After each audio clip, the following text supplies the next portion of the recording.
नमस्कार दोस्तों, आज इस वीडियो में हम बात करते हैं सेबी एक रिटेलर को मार्केट से बाहर निकालना आखिरकार चाहते क्यों है। बहुत सारे लोगों को लगता है just to save us, just to save things. बहुत सारी वीडियोस आई हैं, बहुत सारा प्लेटफॉर्म पे डाटा भरा गया है जो कि सिर्फ सेबी की अच्छाई और सेबी की बुराई करना जानते हैं। रियल फैक्ट क्या है? सेबी रिटेलर्स को क्या मार्केट से एग्जिट क्यों कराना चाहती है? क्यों रिटेलर्स को सेबी बाहर करना चाहती है? 2020 के बाद ऐसा क्या हो गया? 2020 में सेबी क्यों इतना डेस्परेट थी कि रिटेलर मार्केट में आए? आज वही सेबी क्यों चाहती है रिटेलर मार्केट से जाए? क्यों इस तरीके की गवर्नमेंट एक्शन ले रही है कि रिटेलर को यहां से बाहर निकलना पड़े? क्या आपके दिमाग में ये चीज नहीं आती? क्या आपको ये सोच नहीं मिलती कि सेबी ऐसा आखिरकार चाह क्यों रही है? गवर्नमेंट क्यों चाह रही है कि हम तो यार 50,000 1 लाख रुपए डाल के 10-20 हजार रुपए दिन का या महीने का या 15 दिन का निकालने वाले लोग हैं। हम मार्केट को क्या कर लेंगे, क्यों कर लेंगे, कैसे कर लेंगे? क्या ये फिन इन्फ्लुएंसर की गलती है या ये किस चीज की गलती है? आइए आज इसी टॉपिक के ऊपर आपको रियलिटी में लेके चलता हूं और बात करता हूं कि आखिरकार सेबी ये चाहता क्यों है। आइए वीडियो को शुरू करते हैं। सबसे पहले हम बात समझते हैं कि हम 2018 में स्टैंड करते थे। 2018 से हम 2020 में आए, जहां पे हम सबने कोविड देखा और हमने लॉकडाउन देखा। ठीक है, लॉकडाउन के बाद हम आज 2024 में खड़े हैं। हमने अगर इसे पहले एनालाइज किया, वो 2008 आया था जहां पे लीमन ब्रदर का केस हुआ था, सत्यम कंप्यूटर का केस हुआ था और ये इकोनॉमी का फॉल डाउन यहां पे हुआ था। ठीक है, लेकिन उसके बाद यहां से 2008 से मार्केट 2012 के आसपास दोबारा से एक बार फ्लैश डाउन करके नीचे आई थी, यानी डाउनफॉल आया था यहाँ पे, डाउनफॉल। और उसके बाद market slowly slowly slowly slowly ऊपर गई थी। अब यहाँ पे होता क्या है और ये सारा कॉन्सेप्ट है क्या, इस बात को मैं आज आपको डिटेल में बताने वाला हूं। तो वीडियो को अभी लाइक करो मेरे भाई, अभी लाइक करो, क्योंकि ऐसे ऐसे सीक्रेट आपके सामने खुलने वाले हैं जो शायद ही किसी यूट्यूबर को पता हो या फिन इन्फ्लुएंसर को पता हो। एक्चुअली में वो मार्केट में तो हैं, लेकिन वो ट्रेडर नहीं है। जो ट्रेडर है वो मार्केट में नहीं है। दोनों कैटेगरी इस मार्केट में होना पॉसिबल नहीं है। साथ में लीगल का एड होना नेक्स्ट टू इम्पॉसिबल है और साथ में टैक्सेशन का भी कंप्लाई होना इज द इम्पॉसिबल टास्क। यहाँ इस चैनल पर आपको वो सारी कैटेगरी मिलते हैं। लीगल एस्पेक्ट हम कवर कर देंगे, टैक्सेशन एस्पेक्ट हम कवर कर देंगे, ट्रेडिंग एस्पेक्ट भी कवर कर देंगे और इस तरीके के सीक्रेट एस्पेक्ट साइकोलॉजी भी कवर करेंगे। तो यहाँ पे हम समझते हैं कि 2018 में जो हमारा एवरेज वॉल्यूम होता था एक स्टॉक को चलाने के लिए, यानी कि हम एक स्टॉक, पर्टिकुलर स्टॉक का एक एग्जांपल से समझने की कोशिश करते हैं कि ये क्या है। मान लीजिए हमें बैंक निफ्टी की बात हम कर रहे हैं, बैंक निफ्टी की बात करते हैं और इसको चलाने के लिए हमें 10,000 करोड़ चाहिए होते थे per day to manipulate Nifty from 100 to 500 points. हमें इतना पैसा लगता था और हम निफ्टी या बैंक निफ्टी को मैन्युपुलेट कर पाते थे। अब गवर्नमेंट का काम होता है मार्केट को स्टेबल रखने का।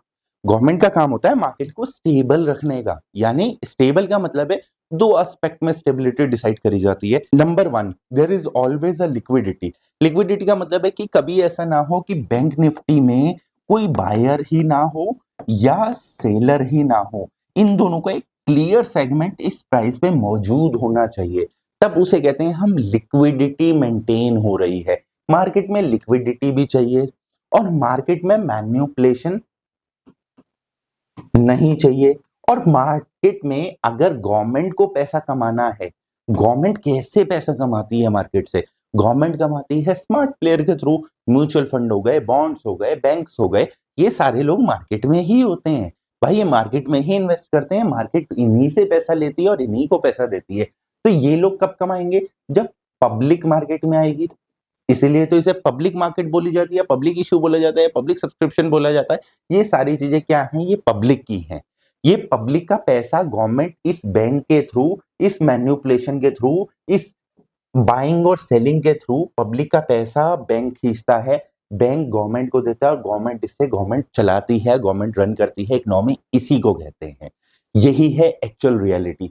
यानी हम अब कहें कि गवर्नमेंट कौन है? गवर्नमेंट एक्चुअली में ऑपरेटर होती है मार्केट की।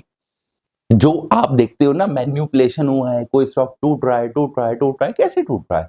सर डीआईआईज पैसा बेच रहे हैं यहाँ पे। डीआईआईज आखिर है कौन? म्यूचुअल फंड, फंड हाउस और बैंक्स, ये सारे लोग डीआईआईज हैं। तो ये पैसे लूट के पब्लिक से करेंगे क्या? गवर्नमेंट को देंगे। गवर्नमेंट फिर उसको इकोनॉमी में बूस्ट लाने के लिए इनकॉर्पोरेट करेगी। ये प्रोसेस है, ये प्रोसेस चलता रहता है। आपका पैसा घूम के आप ही के पास आता है, तो चाहे वो आता किसी और के फ्लो में है, आता वो किसी और रास्ते से है। अब यहाँ पे हुआ क्या, जैसे ही 2020 आया, 2020 आया, जितने भी लोग एफडी में पैसा डाल के बैठे थे, जितने लोग अपनी इन्वेस्टमेंट करके बैठे थे, उन सब लोगों ने पहले लॉकडाउन में अपना पैसा विड्रॉल करना शुरू कर दिया। और ये ऑफ कोर्स बात है भाई, नौकरी गई, बिजनेस गया। एक बंदा बिजनेस कर रहा है, उसकी 1 करोड़ की एफडी पड़ी है, वो तो जाके बैंक से कहेगा ना, ला 1 करोड़ वापस कर, मेरे को अपना खर्चा चलाना है। सो ऑफ कोर्स, तो ये सब चीजें अगर बैंक में बोली जाएंगी तो पैसा विड्रॉल होने लगेगा। विड्रॉल होके ये कहां जा रहा है? ये शॉपकीपर्स के पास जा रहा है, इमरजेंसी सर्विसेज जो दे रहे थे, ठीक है। लेकिन डायरेक्टली क्या वो बैंक में डिपॉजिट कर रहे हैं? नहीं, वो होल्ड करके बैठे हैं, वो होल्ड करके बैठे हैं कि भैया हम बैंक में डिपॉजिट नहीं कर रहे अभी, अभी हमें भी तो इसकी जरूरत पड़ सकती है, हमें भी तो इमरजेंसी सर्विसेज की जरूरत पड़ सकती है। कैश इकोनॉमी इस वजह से बूस्ट हो गई थी उस टाइम पे। आपको अगर कोविड का दौरान याद हो तो पेटीएम, फोन पे इतने ज्यादा फेमस नहीं थे। लोग कैश में तब भी डील करते थे, आसानी से डील करते थे। अभी इतना ज्यादा हम फ्लैशीनेस में नहीं गए थे कि हर मेरी जेब में आज 1 रुपया भी नहीं है, सीधा ऑनलाइन की बात करते हैं। तब लोगों की जेब में पैसा होता था, नगद तब भी रखते थे, इतना फ्लैशीनेस आई नहीं थी। यहाँ पे जब ये इमरजेंसी सर्विस में वापस बैंक में जो पैसा था, यानी बैंक में से, एग्जांपल के तौर पे लेते हैं, बैंक में से डेली का 1000 सीआर निकल रहा है और जो इनवर्ड आ रहा है वो 500 या 400 सीआर सिर्फ आ पा रहा है। इसकी वजह से ये धीरे धीरे यहाँ पे जो सरप्लस था वो डाउन जाने लगा। गवर्नमेंट को पैसा चाहिए, तो गवर्नमेंट ने मार्केट को थोड़ा लिक्विडेटिव बनाया और यहां पे पैसे को इन करवाया। यानी गवर्नमेंट ने पिन इन्फ्लुएंसर जो काम करने आए थे उसको करने दिया। चलो छोड़ो, इनके ऊपर नकेल नहीं कसी जाएगी, इनको फाइनेंस को समझाना है, समझाने दो, इसको लाइव ट्रेडिंग दिखानी है, दिखाने दो, इसको जो करना है करने दो, क्योंकि मार्केट के पास मैन्युपुलेशन की पावर थी। मार्केट मैन्युपुलेट कर सकती थी। कितना चाहिए? 10,000 सीआर चाहिए। एक बार एलआईसी को बोलेंगे, वो सीधा उठा के इस स्टॉक को बढ़ा देगी या घटा देगी और सीधा मार्केट में डंप हो जाएगा। हेंस मार्केट में लिक्विडिटी भी मिलेगी, पैसा भी मिलेगा, दोनों चीजें मिलेंगी। ये पब्लिक 20 से मार्केट में आने लगी। मार्केट में पब्लिक का आना गवर्नमेंट को बहुत पसंद आया, क्योंकि पैसा आ रहा था, पैसा आ रहा था, आ रहा था, आ रहा था। लेकिन पब्लिक, ये इंडिया की पब्लिक है, ये हो गई समझदार। जितने भी सैलरी क्लास थे उन सब ने क्या काम किया? सैलरी क्लास वालों ने अपनी एसआईपी लगानी शुरू कर दी। मार्केट में पब्लिक जो आई उन सब ने बाइंग शुरू कर दी। धीरे धीरे ये पब्लिक धीरे धीरे एसआईपी, किसी की सैलरी 1 तारीख को आती है वो 1 तारीख को लगा रहा है, किसी की सैलरी 2 को आ रही है 2 तारीख को लगा रहा है, 3 आ रही है 3 तारीख को आ रही है, 4 को, 5 को, 5 को। धीरे धीरे धीरे धीरे धीरे धीरे ये सारे लोगों ने प्रॉफिटेबिलिटी में आना शुरू कर दिया। जब प्रॉफिटेबिलिटी में आना शुरू कर दिया तो दे आर ऑफ सिक की भाई एफडी से better stock market, FD bond से better stock market, stock market is everything and everything is stock market. इस वजह से यहाँ पे पब्लिक का अट्रैक्शन बढ़ा। जो हमारी इनिशियल 3% का रेशो था कि इंडिया की पॉपुलेशन का 3% लोग इन्वेस्ट करते हैं, वो बढ़ के 6 से 9% के बीच में पहुंच गए। अच्छा जी, तो इससे फर्क क्या पड़ता है? ये तो अच्छा है, गवर्नमेंट के लिए लूटने का फायदा है। लेकिन अगर एक स्टॉक, जैसे कि हमने बैंक निफ्टी की बात करी थी, बैंक निफ्टी को ऑपरेट करने के लिए 10,000 सीआर चाहिए थे, वो बढ़ के 10 लाख सीआर पहुंच गए। अब गवर्नमेंट के साथ क्या हो रहा था कि पहले तो हमें 10,000 चाहिए थे, एलआईसी को बोलते थे, वो मैनेज कर देता था। अब एलआईसी, एसबीआई, बीओबी, पीएनबी सब मिलके इस चीज को 100-500 पॉइंट नहीं चला पा रहे, और उससे ज्यादा पब्लिक का फ्लोट है, उससे ज्यादा पब्लिक का पैसा है। उसमें मार्केट में 8,000 रुपए से 24,000 या 25,000 की जर्नी तय कर दी निफ्टी ने, सिर्फ इसी चक्कर में। अब गवर्नमेंट ने डरना शुरू किया 20,000 से। आपने सुना होगा ना कि कुछ यूट्यूबर, कुछ फिन इन्फ्लुएंसर बोल रहे थे बबल क्रिएट हो रहा है। What do you mean by bubble? Public is extremely invested. Public अंधाधुन पैसा डाले जा रही है। पर्टिकुलर एक स्टॉक पकड़ लिया, सुजुलॉन मैंने पकड़ लिया तो पकड़ लिया, डाल दो डाल दो डाल दो डाल दो डाल दो डाल दो डाल दो डाल दो डाल दो। ये जो पब्लिक ने पैसा पकड़ा है, ये जो पब्लिक ने रफ्तार पकड़ी, इससे गवर्नमेंट को हुई दिक्कत। 20 से ये दिक्कतें शुरू हुई हैं।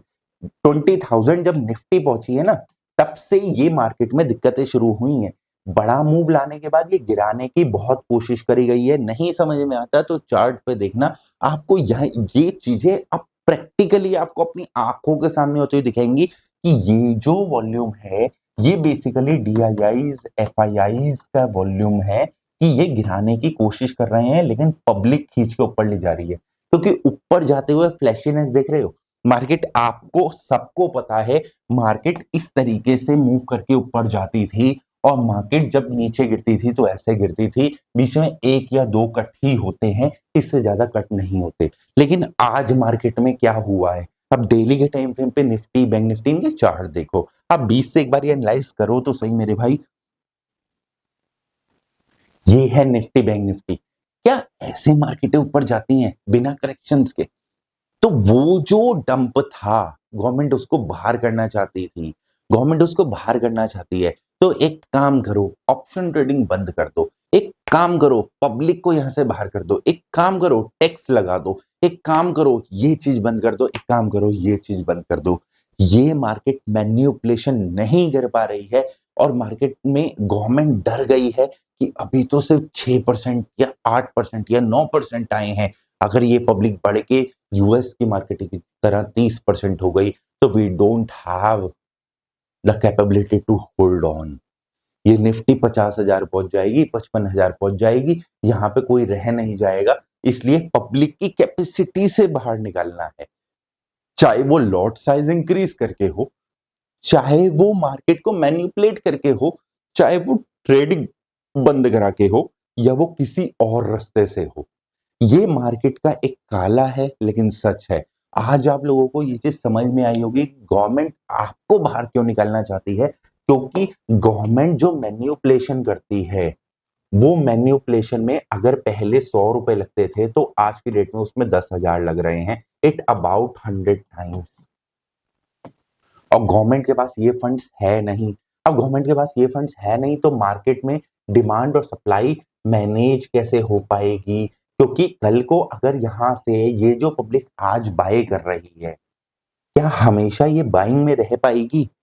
अगर ये 100% पब्लिक में 80% पब्लिक ने डिसाइड कर दिया let's we should sell now, let's we should sell now, market को होल्ड करना मुश्किल हो जाएगा। मार्केट फिर से 8,000, 9,000, 10,000 पे पहुंच जाएगी, क्योंकि एवरीबडी इज सेलिंग ना बाबू, एवरीबडी इज सेलिंग। तो ये जो गवर्नमेंट है, ये मैन्युपुलेशन से मार्केट के उन गैप्स को भी रोकना चाह रही है और मार्केट में पब्लिक को भी रोकना चाह रही है। इसलिए दे आर कंफ्यूज्ड कि दोनों कैटेगरीज को कैसे मर्ज करके लेके आए। इसलिए कभी सही डिसीजन और कभी गलत डिसीजन ये मार्केट में आते ही रहेंगे। आशा करता हूं आपको ये क्लैरिटी मिली होगी। अभी जो मार्केट टूट रही है, इसको पब्लिक होल्ड कर रही है। आप समझना, देखो, आप ध्यान से देखो चार्ट पे जाके, आप ध्यान से देखो। पर्टिकुलर डेज होते हैं, सैलरी 10 तारीख को मिलती है कईयों को 1 तारीख को मिल जाती है और कईयों को 15 तारीख के आसपास मिलती है। इन दिनों के पास के दिन यानी 12 तारीख और 13 तारीख और 11 तारीख, यहाँ पे आपको SIP इन्वेस्टमेंट आती हुई दिखेगी और इस दिन मार्केट में जंप होगा ही होगा, चाहे वो 100 से लेकर 200 250 पॉइंट्स का जंप आएगा। ये जंप इसलिए है क्योंकि SIP का पैसा इन्वेस्ट हो रहा है। SIP लोन लगा रखी है, भाई मैं रिलायंस लूंगा, मैं ये लूंगा, मैं वो लूंगा, अमका ढमका फलाना ढिमकाना। भाई यहाँ पे किसी भी स्टॉक का नाम लेता हूँ, उसमें मेरी कोई राय नहीं है। मेरी खुद की भी पोजीशन हो सकती है, मेरे क्लाइंटों की भी पोजीशन हो सकती है। मैं सेबी रजिस्टर्ड नहीं हूँ, मैं और स्टॉक मार्केट के ओवरऑल स्ट्रक्चर पे मैं बात कर रहा हूँ। मैं यहाँ पे कोई एनालिसिस नहीं दे रहा हूँ आपको, मैं कोई भी इससे आपको इन्वेस्ट कराने की कैटेगरी यूज नहीं कर रहा हूँ। तो यहाँ पे ये जो कैटेगरी है मार्केट में, इसको भी रोकना चाहती है। अब ये इसके लिए कई डिसीजन सही होंगे, कई डिसीजन गलत होंगे। लेट्स सी आने वाले टाइम में क्या होता है। आशा करता हूँ ये मैन्युपुलेशन और ये सेबी का पूरी चीज आपको क्लियर अंडरस्टैंडिंग में समझ में आई होगी। आशा करता हूँ वीडियो अच्छा लगा हो। अभी के लिए इतना ही।